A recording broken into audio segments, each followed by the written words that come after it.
Hi everyone, I'm Colin. I'm Loic here at Controls NYC for the last time. This video is going to be a reflection of our internship, going over everything we've learned and our personal thoughts and reactions. Over the course of the internship, we modeled a BMS system for a building of our choosing, the Empire State Building and the Chrysler Building. We learned how HVAC systems work, how BMS systems work, how to plan out a system, make an airflow diagram, a water flow diagram, a riser diagram, a points list, a wiring diagram, a materials list, and a sequence of operations. All of these diagrams and documents were really important in helping us understand how the BMS system worked and how we had to go about programming it. Unfortunately, we didn't get the opportunity because we didn't get that far. I have to say that I am disappointed we didn't get to code in Niagara since it looked really interesting, but unfortunately technical issues meant we couldn't get the opportunity. Even though we weren't able to use these documents to program the system, I feel that we did them pretty well. I think the airflow diagrams, the points list, the chilled water diagram, and hot water diagram were especially high quality because there were a lot of videos and resources online that helped greatly with this step. Some of the more difficult steps, like the riser diagram, the wiring diagram, and the sequence of operations, were maybe a little less high quality because there were not as many examples online or videos explaining how to make your own. Overall, understanding the content and the BMS industry was not too difficult. We definitely had it easier than anyone else trying to get into the industry, since we had access to a Niagara training course, diagrams, and of course people who actually knew the industry.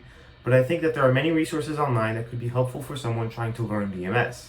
I do think that the resources online are good for information, but there could have been more for troubleshooting. For example, we couldn't find any videos that matched our problems over literal days of trying to get Niagara to work. Maybe we just had a really specific problem, but either way, the internet was helpful but not a perfect resource. One thing we were both surprised by was the difficulty in getting into the industry. For a regular person, it's definitely not very accessible if you don't have some sort of company backing. The content isn't very difficult to understand, but in order to actually do anything with it, such as code your own program in Niagara, you need to buy a lot of expensive licenses, some expensive equipment, and some more licenses. It's very expensive, very time consuming, and you need to have company backing in order to do this all the right way. This was also our first time creating content and posting videos. It was definitely a work style to adapt to. I'd never really appreciated the work that goes into coming up with ideas, writing a script, recording, editing, adding other elements, and maintaining a channel page. We were making relatively short videos with not that much editing, and the process for making one video would take close to 5 or 6 hours. It's really a full-time job if you have to make a video every single day, but I'm grateful for the experience because making this video was a lot easier than making my first video, and I'd say that my videos have gotten a lot better over time. Also, I'd like to thank everybody who watched these videos. We really appreciate the views. As a final reflection of the project, I think the biggest challenge we both faced is that we didn't know what we didn't know.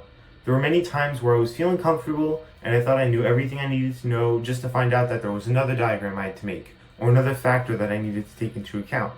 I think that there's a lack of resources that detail exactly what goes into making a BMS system, and most of them just focus on a single concept or single step rather than the bigger picture.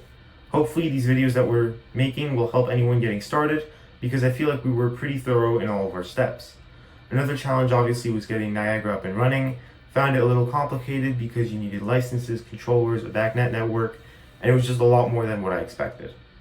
Before we go, we'd just like to thank Controls NYC for this internship opportunity.